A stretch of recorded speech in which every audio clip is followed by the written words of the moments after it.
जय हिंद सभी। मेरा नाम रितेश रजवाड़ा है। इन दिनों देश में एक बहस चल रही है। एक सांसद ने सदन में खड़े होकर भारत भूमि के राज तिलक महाराणा सांगा के खिलाफ अभद्र टिप्पणी की है। महाराणा सांगा महाराणा संग्राम से उसने उन्हें गद्दार बताया है। उसने कहा है कि महाराणा सांगा ने बाबर को भारत आने का आमंत्रण दिया। आप भी सोच रहे होंगे कि इस बात में कितनी सच्चाई है। सदन में खड़े होकर एक सांसद बोल रहा है। मैं एक किताब का रेफरेंस देता हूं।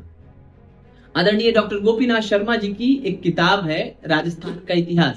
संभवतः उसके पेज नंबर 214 पर लिखा हुआ है और बाबरनामा के हवाले से लिखा हुआ है। कहा यह जाता है, ये सांसद महोदय ये कह रहे हैं कि इब्राहिम लोदी के खिलाफ मदद मांगी थी महाराणा सांगा ने। किससे? बाबर। अब मैं फैक्ट आपको बताता हूं। 1517 में खातौली में एक युद्ध हुआ इब्राहिम लोदी और महाराणा सांगा के बीच में। महाराणा सांगा ने दौड़ा दौड़ा के मारा। महाराणा सांगा वो युद्ध विजयी रहे। इब्राहिम लोदी को लगा कि ये तो बड़ी बेइज्जती हो गई, तो उसने दोबारा से आक्रमण किया। 1518 में कोटा जनपद में आता है बाड़ी जगह, वहां पर भी महाराणा सांगा ने इब्राहिम लोदी को पराजित किया। और ये बात मैं नहीं कह रहा हूं, ये बात गोपीनाथ शर्मा जी की किताब में बाबरनामा के हवाले से लिखी गई है। यानी बाबरनामा में भी कहा गया है कि महाराणा सांगा ये दोनों युद्ध विजयी रहे। अब आप सोचिए, महाराणा सांगा कहां के? मेवाड़ के राजा, भारत कुलभूषण। बाबर कहां का? फरगाना, उज्बेकिस्तान का शासक। वो भी मान रहा है कि इब्राहिम लोदी के खिलाफ लड़े गए दोनों युद्ध में महाराणा सांगा विजयी रहे हैं। और सिर्फ इन्हीं दोनों युद्ध में नहीं, महाराणा सांगा खानवा युद्ध के पहले 100 युद्ध लड़के विजयी रहे।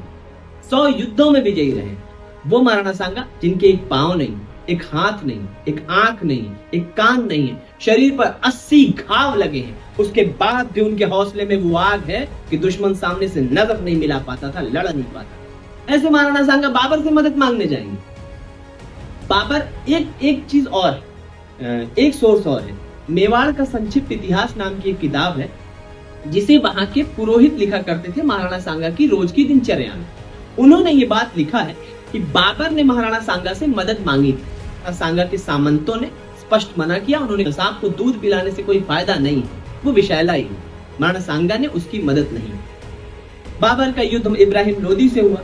उसके बाद खानवा का युद्ध संभवतः 1526 में हुआ। महाराणा सांगा 26 या 27 में महाराणा सांगा और बाबर के बीच में स्थिति ये थी कि बाबर अपने सैनिकों के सामने जब जाता है और पूछता है कि महाराणा सांगा के खिलाफ युद्ध करना है, तो उसके सारे सेनापति धनुष बाण रख देते हैं, ढाल तलवार रख देते हैं। उन्होंने इतना शौर्य सुना था महाराणा सांगा का, इतनी वीरता सुनी थी कि उसमें से किसी की हिम्मत नहीं थी। उनके सेनापतियों ने कहा कि यार, जब उनके एक हाथ नहीं है, एक पांव नहीं है, शरीर पे 80 घाव है, एक आंख नहीं है, एक कान नहीं है, उसके बावजूद वो 100 युद्ध नहीं हारे हैं, तो तुम कौन सा चमत्कार कर रहे हो कि 101 में वो हार जाएंगे? मरना नहीं है, नहीं जाना है। तब बाबर ने एक युक्ति लगाई। उसने उस लड़ाई को जिहाद घोषित किया। उसने उस लड़ाई को इस्लामिक लड़ाई घोषित करी और लोगों को संगठित करके लड़ाई के लिए मना लिया। महाराणा सांगा और बाबर की सेनाएं खानवा के युद्ध में आमने सामने खड़ी हुई। भीषण युद्ध हुआ। बाबर के पास तोपें थी। भारतीय सेनाएं तोप और बारूद से परिचित नहीं थी। इनके हाथी भड़क गए, इन्हीं की सेना पर दौड़ने लगे। बावजूद इसके महाराणा सांगा ने अपना हाथी हगवा कर सेना के सबसे आगे खड़ा किया, सबसे आगे युद्ध लड़ते रहे। फिर वही छली स्वभाव, एक तरीका होता है उज्बेकिस्तान में तुलगुमा, उसने वो अपनाया। 1000 तीरंदाजों को सिर्फ सेना नायक को टारगेट करने के लिए कहा। हमारे यहाँ तो युद्ध थी कि हम तुमसे लड़ेंगे, तुम हमसे लड़ो। पूरी तरीका ये था कि सामने वाले के पास तलवार नहीं है तो हम फिर उस पर युद्ध नहीं करेंगे, उस पर लड़ाई नहीं करेंगे, अपनी एक तलवार उसे दे देंगे, तब उसके साथ लड़ेंगे। हम उस परंपरा के वाहक नहीं थे। फिर 1000 तीरंदाजों ने महाराणा सांगा को टारगेट किया। एक तीर उनके सर में लगता है, जिससे वो हाथी के हौदे में लुढ़क जाते हैं और सेना में भगदड़ मच जाती है।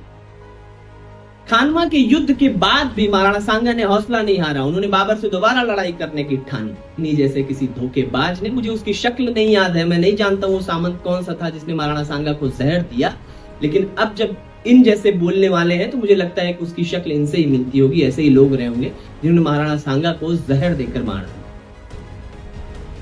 मेरा निवेदन है नौजवानों से, मेरा निवेदन है पढ़ने लिखने वालों से, इतिहास किताबों से पढ़ें, पन्ने पलटें, इन मूर्खों की चपेट में ना आए। सदन पता नहीं उन 10-15 मिनट का जो भी स्लॉट है उसको अपने कार्यवाही से हटाएगा, नहीं हटाएगा। लेकिन एक और बात कह दूं दोस्तों, महाराणा सांगा सिर्फ क्षत्रिय कुलभूषण नहीं थे, वो भारत कुलभूषण थे। उनकी लड़ाई एक जाति की नहीं थी। उनके साथ कोई भी महापुरुष हो, वो महाराणा सांगा हो, छत्रवीर शिवाजी हो, वो बाजीराव पेशवा हो, मंगल पांडे हो, शफाकुल्ला खान हो, अब्दुल हमीद, जितने भी महापुरुष हैं, ये सब हमारे बड़े, हमारे पुरखे हैं। अगर आज हम चुप रह गए, अपने पुरखों के खिलाफ ऐसी मूर्खतापूर्ण बातें सुनकर भी खामोश रह गए, सवालिया निशान खड़े करेंगे, और ये ठीक बात नहीं है। किसी पिता है कि कितना करे कालिया मर्दन, किसके किसके सर काटे, अपनों से फुर्सत पाए तब देशद्रोहियों को डांटे। युद्धों में कभी नहीं हारे, हम हारे हैं छल छंदों से, हर बार पराजय पाई है अपने घर के जय चंदों से। वक्त है खड़े होइए, लड़िए, और खास तौर पे उन सांसद महोदय के जनपद वालों से मेरा आग्रह, अगर मेरी आवाज पहुंच रही है तो उनके स्वागत विदाई का इंतजाम जरूर कर दीजिए। उन्हें बता दीजिए कि महाराणा सांगा कौन थे और हमारे लिए कितना जरूरी है। इनकलाब जिंदाबाद। जय हिंद।